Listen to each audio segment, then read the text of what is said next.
श्री नारायण नारायण नारायण नारायण श्रीमन्नारायण नारायण। आगे आ जाओ, पीछे से हमारे भाई अमित जी भी कह रहे हैं कि आप आगे आगे आने के लिए कह दें।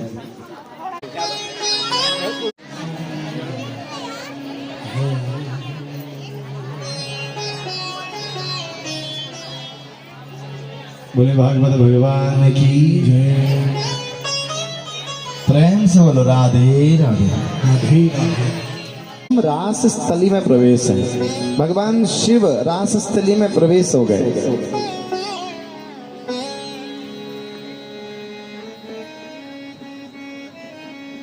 और देखिए योग माया जी इसकी व्यवस्था कर रही है, सारी व्यवस्था योग माया कर रही है। योग माया ने ऋतु बुला ली रास के लिए। कौन सी ऋतु बुलाई? शरद ऋतु। शरद ऋतु को भगवान ने बुला लिया, क्योंकि शरद ऋतु बूढ़ी ऋतु है। देखो भैया, वहां पे वर्षा ऋतु को नहीं बुलाया। वर्षा ऋतु युवा ऋतु है, जवान है। देखो महाराज, वर्षा ऋतु क्या ओवरफ्लो होकर प्रभावित होती है। उधर भगवान ने आज शरद ऋतु को बुला लिया। अर्थात रास में किसका काम है? प्रौढ़ों का काम है, युवाओं का काम नहीं है। बोलो राधे राधे राधे राधे।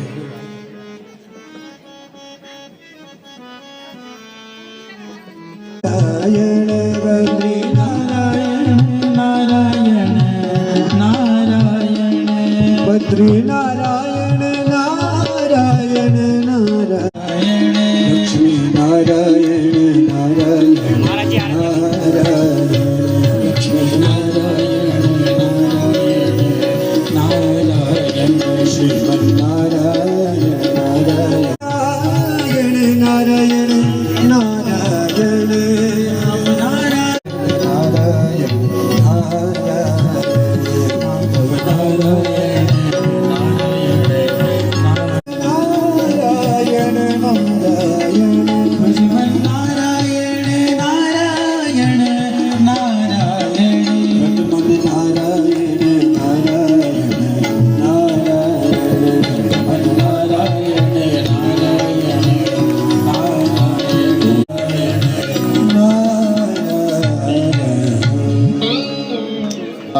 की जय। नारायण भगवान की जय। श्रोता हैं, ऐसे हमारे मध्य में आप सभी श्रोताजन, हम रास स्थली में हैं, ऐसा मन में भाव हो। देखिए भगवान शिव रास में प्रवेश हो गए। योग माया व्यवस्था कर रही है, ऋतु को बुला लिया, शरद ऋतु।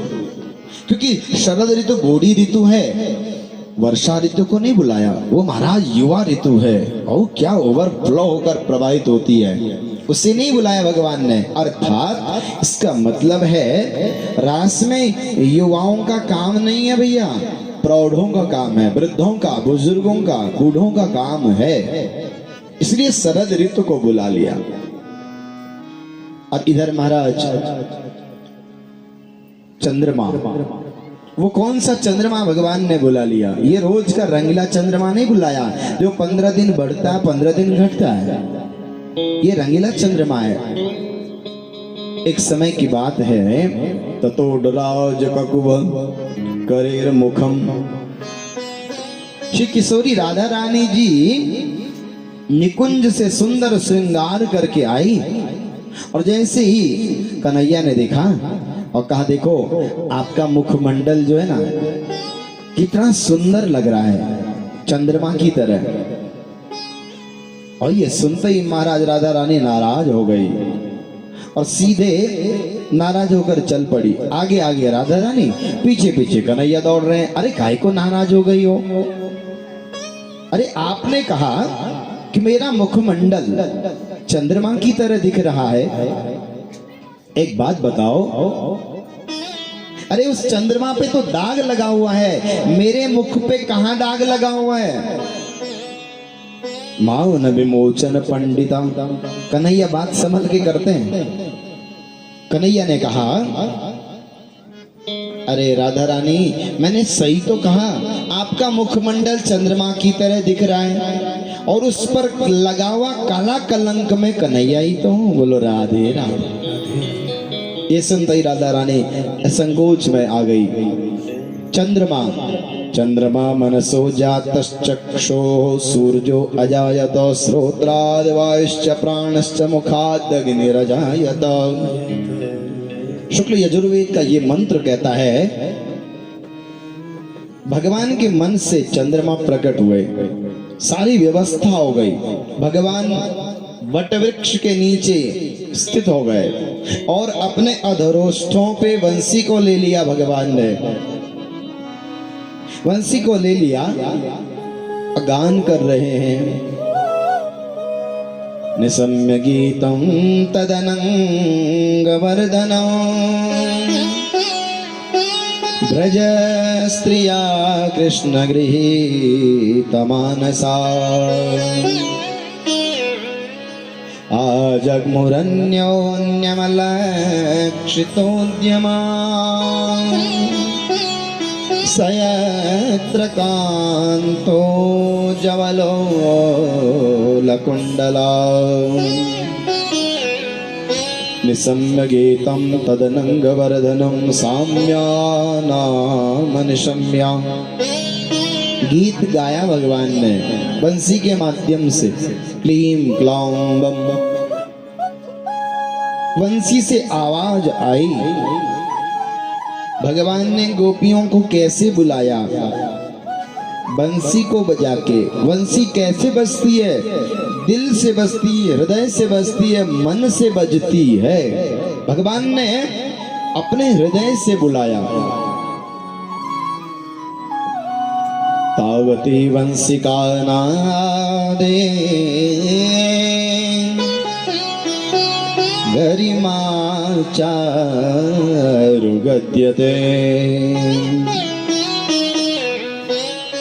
भगवान ने गोपियों को अपने हृदय से बुलाया। बंसी हृदय से बजती है। एक गोपी गाय का गोदोहन कर रही थी, दूध निकाल रही थी, और वो एक क्षण बंसी की आवाज कान में चली गई। ऐ गोपी, तू क्या कर रही है?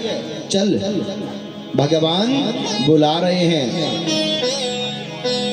दुहन्त्यो भी यो यकाश्चित् दोहम हित्वा समुत्सुका पयोधि श्रित्य संयाव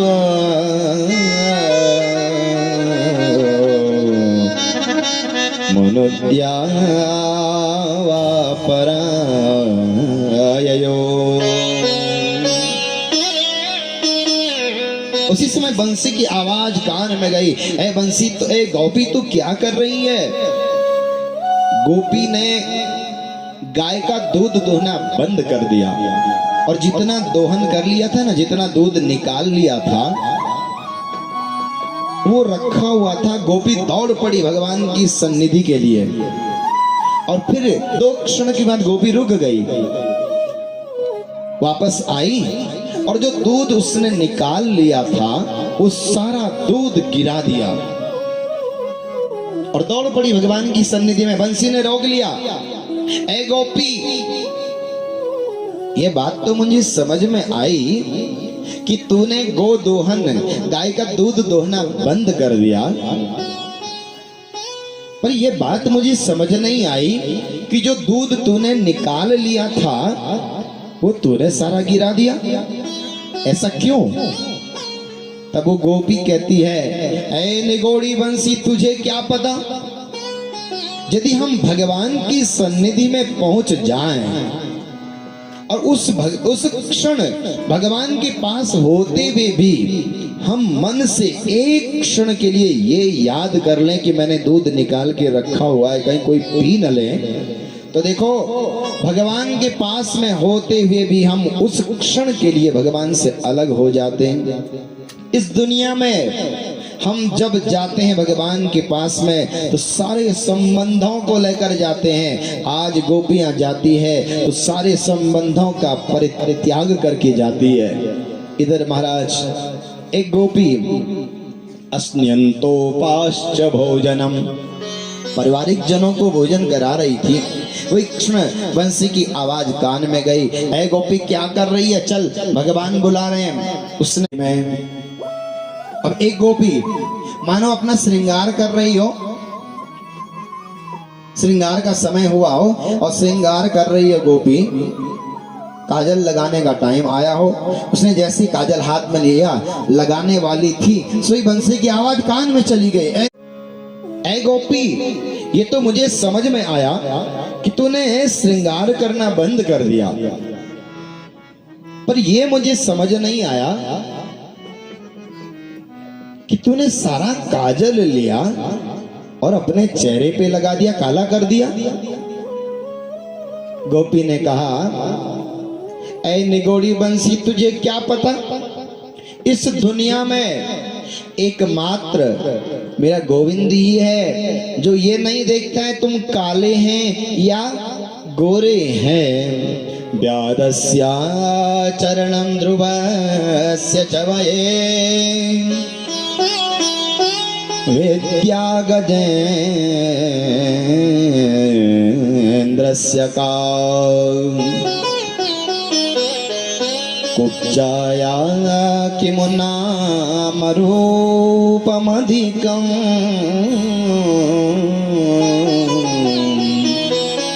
किं तत्सुदां नोधनम्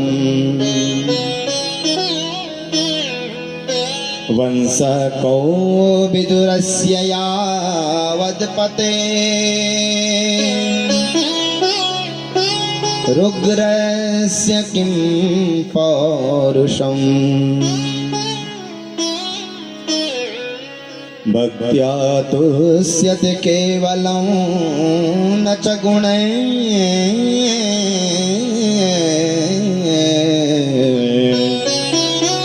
भक्ति प्रियो माधव। अगर वो देखता तो बाण मारने वाले व्याधा का क्या आचरण था, उसके ऊपर कृपा हुई। अगर वो अवस्था को देखता तो ध्रुव और प्रहलाद की क्या अवस्था थी, कृपा हुई। अरे यदि वो रूप को देखता तो क्या कुब्जा रूपवती थी क्या? यदि वो धन को देखता तो सुदामा धनी था क्या? अरे यदि वो वंश को देखता तो विदुर जी का वंश क्या था? इन सब के ऊपर कृपा हुई। ऐ निगोड़ी वंशी, वो ये नहीं देखता है तुम काले हैं या गोरे हैं, वो देखता आपके अंदर क्या भाव है।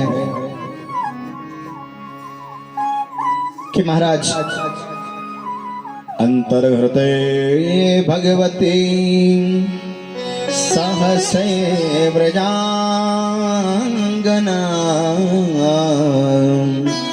समस्त गोपियां आज ब्रजमंडल की भगवान की सन्निधि में आ पहुंची, उपस्थित हो गई। अब इधर भगवान उनका स्वागत कर रहे हैं। राग मालकोस चढ़ गई। भगवान स्वागत कर रहे हैं कि स्वागतम हि महाभागा मायोगिन्नदीश्वरे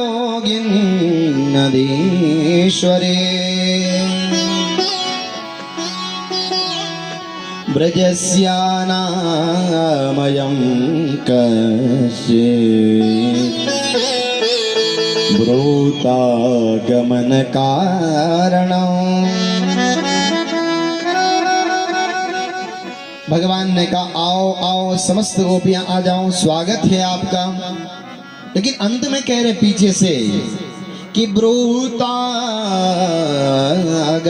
कारणम्। अरे आप आई हैं तो आपके आने का क्या कारण है? रात को भ्रमण नहीं करना चाहिए। अच्छा अच्छा, मैं समझ गया।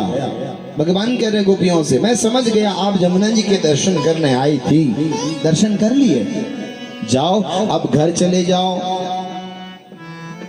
ओ अच्छा अच्छा, रात्रि के समय पे देखो स्त्रियों को भ्रमण नहीं करना चाहिए, सब घर में आपकी प्रतीक्षा कर रहे होंगे। जाओ वापस घर चले जाओ। कि भ्रमणात् पूज्यते राजा, भ्रमणात् पूज्यते विप्रा, भ्रमणात् पूज्यते योगी,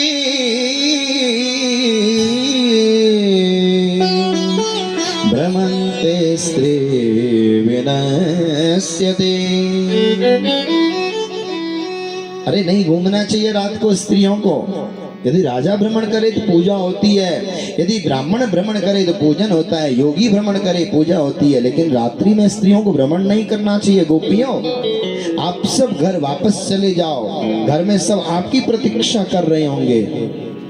ऐ गोपियों देखो मैं आपको बताना चाहता हूँ, मेरा आनंद मेरे पास में आने में नहीं है, बल्कि मेरे नाम में मेरा आनंद है। इसलिए घर चली जाओ। यहाँ आती है बात श्री शुक उवाच। कौन सुखदेव कह रहे हैं? जिन्हें राधा रानी की कृपा प्राप्त है। श्रेयते तिश्री श्रावयति श्री शृणाति इति श्री शृणोति आश्रित जन दुखम इति श्री।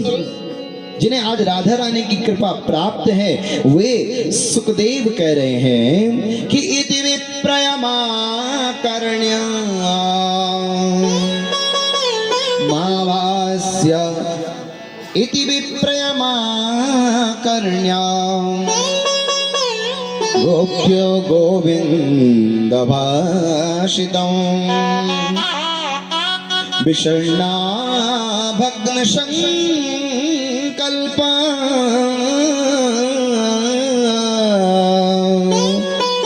चिंता आयो दुरत्यया।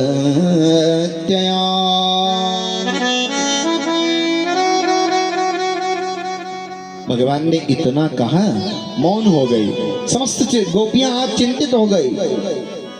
चिंतित होकर की गोपियां कहती हैं, हे गोविंद हमें नहीं पता था आप इतने निष्ठुर हैं, इतना भी नृशंस कभी कह सकते हैं। पहले तो हम सबको यहाँ बुला लिया और फिर कहते हो काय को आए हो। अरे पास में जल रखा हुआ है फिर भी नहीं पिया जा रहा है, तो प्रेमियों के लिए सबसे बड़ा यही विषय होता है। पहले तो पास में बुला लिया और फिर कहते हो कि काय को आए हो, चले जाओ वापस। अरे तुम एक नंबर के काले कलोटे हो। भगवान ने कहा देखो मैं तो गोरा हूं, पढ़ लो वेद में, मैं तो गोरा हूं, काला नहीं हूं। बोले एक नंबर के काले कलोटे हो, कौन तुमसे प्यार करेगा? तो फिर काय को आए हो? मैं काला नहीं हूं, तुमने मुझे काला बना दिया है। अरे हमने? बोले और क्या, अपने आंखों के नीचे इतने मोटे मोटे काजल लगा लेते हैं और फिर उन आंखों में मुझको बंद कर देते हैं, तो मैं काला पड़ गया हूं। पर गोविंद हम आपके एक गुण पर रीझ गए, वो ये जो कोई आपसे प्रेम कर लेता है ना, आप उसे निभा लेते हो, बस यही गुण हमें पसंद आ गया। अरे हम तो अच्छी खासी घर में थी, घर जा रही थी। अच्छा एक बात बताओ गोविंद, एक प्रश्न हमारे मन में, गोपियां पूछ रही हैं, बस चले जाओ घर में सब आपकी प्रतीक्षा कर रहे होंगे। भगवान से गोपियों ने कहा, ए गोविंद एक बात बताओ, एक पति और एक पत्नी का जोड़ा है। बोले अच्छी बात है। अब पति देव रहते हैं विदेश में, बड़े ध्यान से सुनना, पति देव रहते हैं विदेश में।